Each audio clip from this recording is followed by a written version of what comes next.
जय हिंद दोस्तों स्वागत है आपका अपने YouTube चैनल वाईके स्टडी सेंटर 2.0 पर। आज की क्लास में हम किडनी से संबंधित रोगों के बारे में पढ़ेंगे। तो आइए शुरू करते हैं आज की अपनी यह क्लास।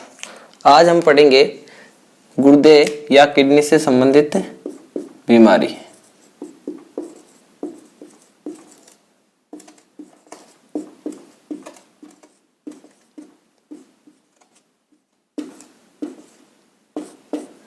किडनी से संबंधित रोग या अपन बीमारी कह सकते हैं। तो दोस्तों हम इसमें सबसे जो पहली बीमारी पढ़ेंगे वो है सामान्य बीमारी पथरी।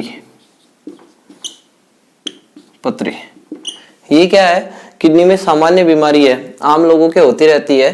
तो ये बनती किससे है? यह सामान्यतः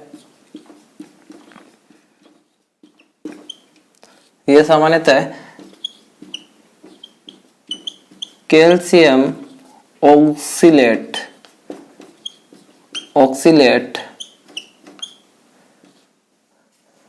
यह सामान्यतः कैल्शियम ऑक्सीलेट से बनती है।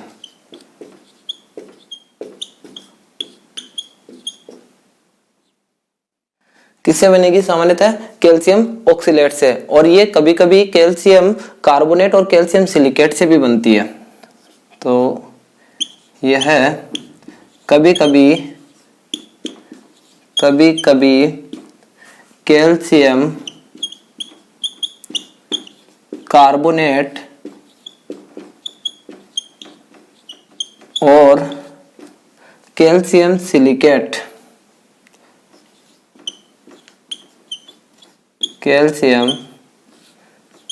सिलिकेट से भी बनती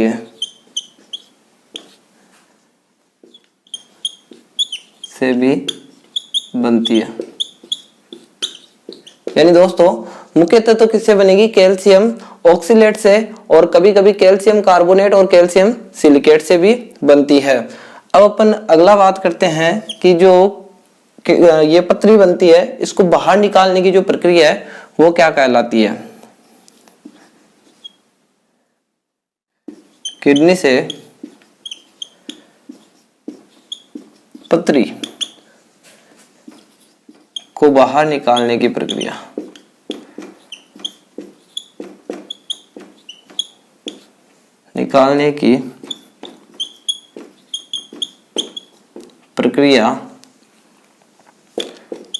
लिथोट्रोपी कहलाती है। लिथोट्रोपी यानी जो किडनी है उससे पथरी को बाहर निकालने की जो प्रक्रिया है वो क्या कहलाएगी? लिथोट्रोपी। अब ये जो प्रक्रिया है वो एक तकनीक द्वारा संपन्न होती है। उस तकनीक को कहते हैं होल्मी थंब लेजर। यानी जो पथरी है जो जिस तकनीक द्वारा बाहर निकाली जाती है उसको कहते हैं होल्मी थंब लेजर, और ये जो प्रक्रिया वो कहलाती है लिथोट्रोपी। अब अगले पॉइंट की बात करते हैं। जब किडनी खराब हो जाती है तो जो कृत्रिम रक्त का शुद्धिकरण किया जाता है, कृत्रिम मशीनों द्वारा रक्त का शुद्धिकरण डायलिसिस कहलाता है।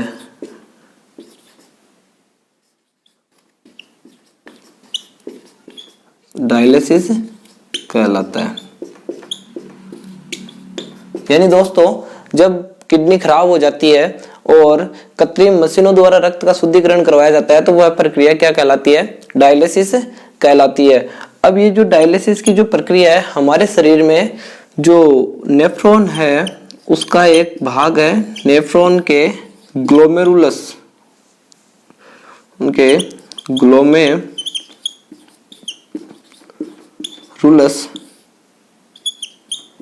द्वारा डायलिसिस का कार्य किया जाता है। डायलिसिस का कार्य किया जाता है। यानी जो अपना नेफ्रॉन है, किडनी के अंदर नेफ्रॉन किडनी की इकाई होती है, तो उसके ग्लोमेरुलस जो पार्ट है उसके द्वारा क्या किया जाता है, डायलिसिस किया जाता है। ग्लोमेरुलस को केशिका गुच्छ भी बोला जाता है दोस्तों। यह क्या होता है, एक केशिकाओं का गुच्छ होता है, उन केशिकाओं के गुच्छों के द्वारा क्या किया जाता है, रक्त है उसको छाना जाता है, यानी उसका छनन होता है, उसका शुद्धिकरण किया जाता है। तो इस प्रक्रिया को डायलिसिस बोलते हैं अगर अपन कृत्रिम करवाते हैं तो। और ऐसे इसको क्या किया जाता है, ग्लोमेरुलस द्वारा छाना जाता है। अब अगला जो सेकंड रोग है उसकी अपन बात करते हैं, यूरेनिया। दोस्तों यूरेनिया में क्या होता है, अमोनिया की मात्रा बढ़ जाती है।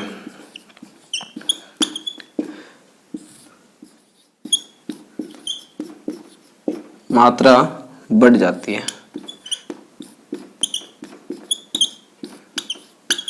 यानी यूरेनिया में क्या होगा, अमोनिया की मात्रा बढ़ जाएगी। आपने पढ़ रखा है, पहले ही मैंने आपको पढ़ाया था कि जो यकृत है अपना वो क्या करता है, अमोनिया को यूरिया में बदल देता है। तो अमोनिया हमारे लिए हानिकारक होता है, तो इसकी मात्रा बढ़ जाती है यूरेनिया नामक बीमारी में। तीसरा अपन बात करते हैं गॉट या गठिया। इस बीमारी में क्या होता है दोस्तों, यूरिक अम्ल की मात्रा बढ़ जाती है। यूरिक अम्ल की मात्रा बढ़ जाती है और अपने जोड़ों में एक द्रव भरा रहता है जिसको बोलते हैं साइनोवियल द्रव।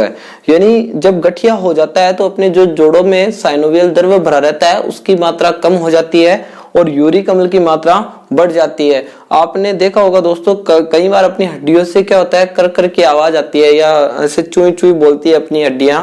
या जो बड़े बुजुर्ग लोग होते हैं उनको बैठने में उठने में तकलीफ होती है, उनके घुटने है ना जकड़ जाते हैं, मतलब टाइट हो जाते हैं। तो वो किस कारण होता है कि जो यूरिक अम्ल है उसकी मात्रा बढ़ जाती है और साइनोवियल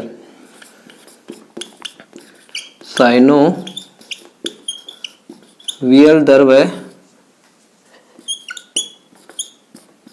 कम हो जाता है। ये कहां पाया जाता है, जोड़ों में। तो याद रखना दोस्तों, जोड़ों में कौन सा द्रव भरा रहता है, साइनोवियल द्रव भरा रहता है। तो जो गोट गठिया नामक बीमारी है उसमें क्या होता है, यूरिक अम्ल की मात्रा बढ़ जाती है और साइनोवियल द्रव की मात्रा कम हो जाती है, जिसके कारण जोड़ों में क्या होता है ना, गठिया बनने लगते हैं। या मतलब अपने जोड़ क्या करते हैं, घूमने में, या जो अपन इनको फ्लेक्सिबल है ये ऐसे तो आसानी से घूम जाते हैं, बाद में इसमें कर कर की आवाज आने लगती है और घूमने में दिक्कत होने लगती है। अगले अपन बात करते हैं पोलीपिक्सिया। पोलीपिक्सिया में क्या होता है दोस्तों, बार बार प्यास लगना। बार बार प्यास लगना, यानी पोलीपिक्सिया नामक बीमारी में क्या होगा दोस्तों, आपको बार बार प्यास लगने लगेगी। यानी पोलीपिक्सिया बीमारी में बार बार प्यास लगना। अगली जो बीमारी आती है वो है पोलीयूरिया।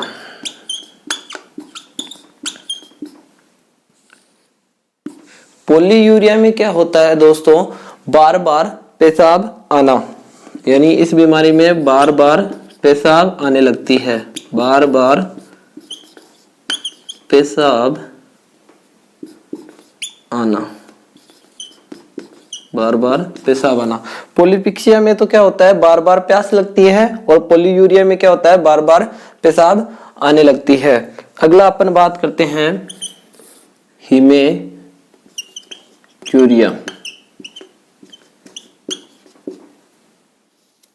हिमेचूरिया में क्या होता है दोस्तों, मूत्र में रक्त आना।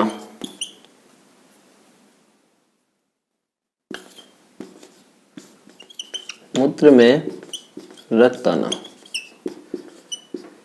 यानी इस बीमारी में क्या होगा दोस्तों, मूत्र में रक्त आने लगेगा। अगला अपन बात करते हैं ग्लाइकोयूरिया।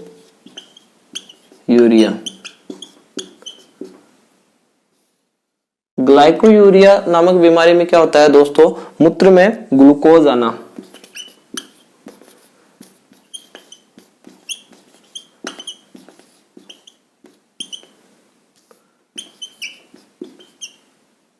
मूत्र में ग्लूकोज आना, यानी हेमेचूरिया नामक बीमारी में तो मूत्र में रक्त आने लगता है, और ग्लाइकोयूरिया नामक बीमारी में क्या होता है, मूत्र में ग्लूकोज आने लगता है। अगला अपन बात करते हैं हीमोग्लोबिनूरिया। अगली जो बीमारी है वो है हीमोग्लोबिनूरिया। इसमें क्या होता है दोस्तों, मूत्र में हीमोग्लोबिन की मात्रा बढ़ जाती है, जिससे हीमोग्लोबिन आने लगता है। मूत्र में हीमोग्लोबिन का आना, यानी हीमोग्लोबिनूरिया नामक बीमारी में क्या होता है, मूत्र में हीमोग्लोबिन आने लगता है। अगला अपन बात करते हैं प्रोटोयूरिया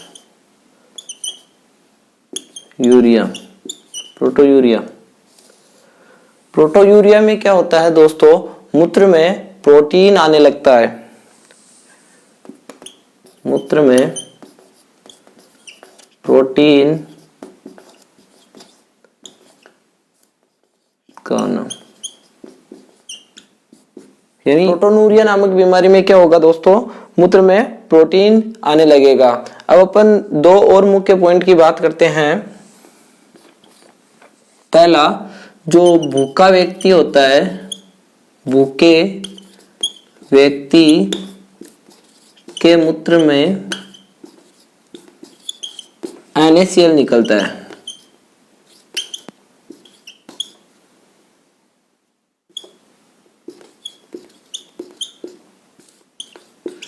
यानी दोस्तों जो भूखा व्यक्ति होता है उसके मूत्र में किसकी मात्रा ज्यादा होती है, NaCl की मात्रा ज्यादा होती है। दूसरा अपन बात करते हैं जो गर्भवती महिला होती है। गर्भवती महिला के मूत्र में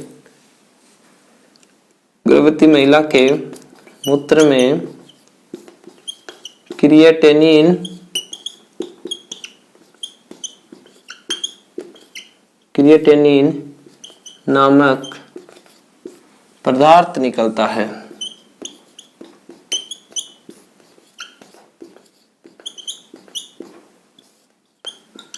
यानी जो गर्भवती महिला होती है उसके मूत्र में क्रिएटिनिन नामक पदार्थ निकलता है। तो दोस्तों ये तो है अपने जो किडनी है उससे संबंधित मुख्य बीमारियां। तो दोस्तों आप इसका स्क्रीनशॉट लेकर रख लीजिए। आगे अपन मुख्य उत्सर्जी पदार्थ की बात करते हैं। तो दोस्तों अब हमने जो किडनी से संबंधित बीमारियां थी वो पढ़ ली है। अब हम मुख्य उत्सर्जी पदार्थ के बारे में पढ़ेंगे। मुख्य उत्सर्जी पदार्थ।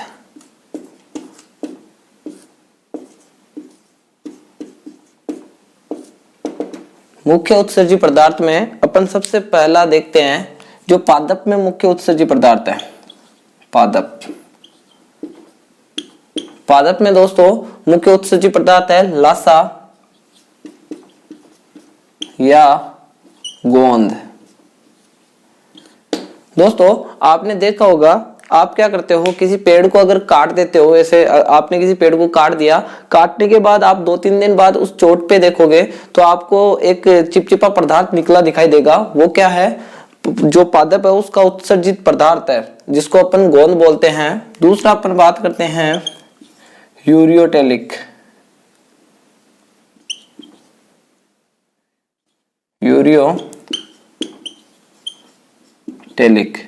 यानी यूरियोटेलिक ऐसे जंतु होते हैं जो यूरिया का उत्सर्जन करते हैं। यूरिया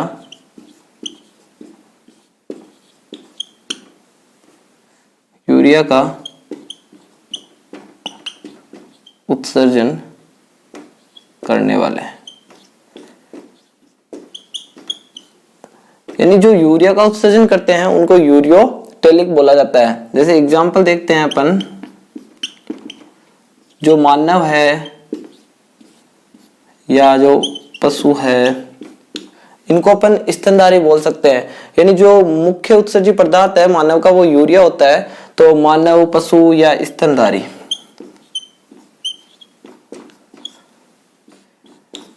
दोस्तों एक बात ध्यान रखना, स्तनधारी में केवल महिलाएं नहीं आती है, स्तनधारी में पुरुष भी आते हैं।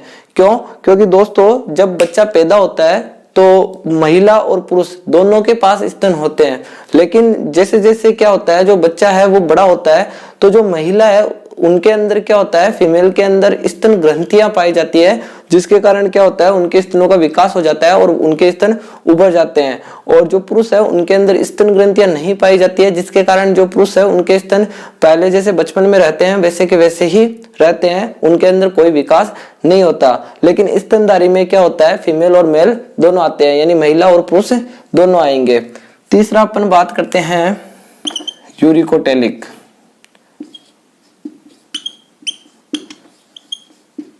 यूरिकोटेलिक यूरी कमल का उत्सर्जन करते हैं, यूरी कमल का उत्सर्जन करने वाले हैं।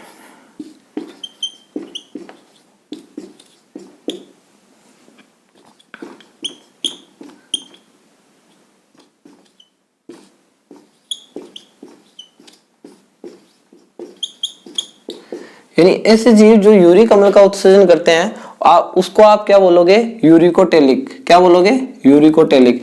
इसका एग्जाम्पल देखते हैं अपन। एग्जाम्पल पक्षी, यानी जितने भी एवीज, एवीज एक वर्ग है जिनमें पक्षियों को रखा जाता है, और जितने भी सरीसृप है, सरीसृप यानी जो रेंगकर चलते हैं, जैसे सांप है, छिपकली है, मगरमच्छ है, वो सरीसृप में आते हैं, तो वो यूरी कमल का उत्सर्जन करने वाले जीव है, यानी उनको यूरिकोटेलिक बोला जाता है। अगला अपन बात करते हैं मोनोटेलिक।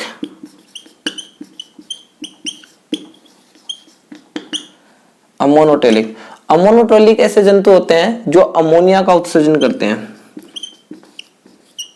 अमोनिया का उत्सर्जन करने वाले। यानी ऐसे जंतु जो अमोनिया का उत्सर्जन करेंगे उनको अपन क्या बोलेंगे, अमोनोटेलिक जंतु। इसका भी एग्जाम्पल देखते हैं। ये जितने भी आपके जलीय जीव है, यानी जो कीट है और मछली है, कीट, मछली यानी जलीय जीव, ये जलीय जीवों का मुख्य उत्सर्जी पदार्थ होता है।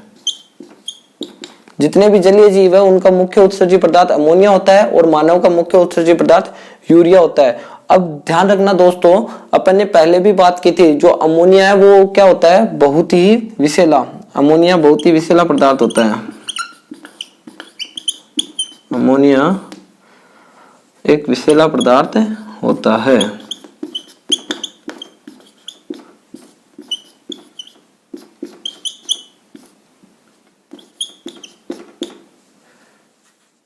अमोनिया एक विषैला पदार्थ है, यानी अमोनिया क्या है, पॉइजनस है, यानी यह एक जहरीला है, यानी अपने लिए क्या है, घातक है, हानिकारक है। लेकिन अपने अंदर क्या होता है, जो यकृत है वो अमोनिया को किसमें चेंज कर देता है, यूरिया में बदल देता है। अब दोस्तों अगला अपन बात करते हैं गुआनोटेलिक।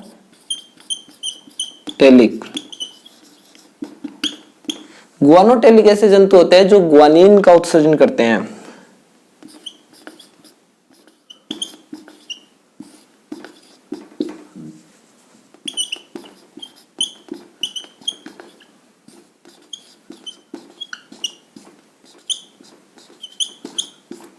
ग्वानिन का उत्सर्जन करने वाले जंतु क्या कहलाएंगे, गुआनोटेलिक कहलाएंगे। इसका एग्जाम्पल है मकड़ी। मकड़ी जो आपके घर के कोनों कोनों में क्या करती है, अपना घर बनाकर रहती है, आप उसको रोक नहीं सकते। वह क्या करती है, ग्वानिन का उत्सर्जन करती है। तो दोस्तों आज की क्लास में बस इतना ही। आज की क्लास में हमने किडनी से संबंधित विकारों के बारे में या जो बीमारियां हैं उसके बारे में पढ़ा और मुख्य उत्सर्जी पदार्थों के बारे में पढ़ा। अगली क्लास में हम मानव जनन तंत्र के बारे में पढ़ेंगे। तो दोस्तों अगर आपने अभी तक हमारे चैनल को सब्सक्राइब नहीं किया है तो चैनल को सब्सक्राइब करें और बेल आइकन को ऑल पर सेट कर ले, ताकि हमारी हर नई वीडियो की नोटिफिकेशन आपके पास सबसे पहले आए। जय हिंद दोस्तों।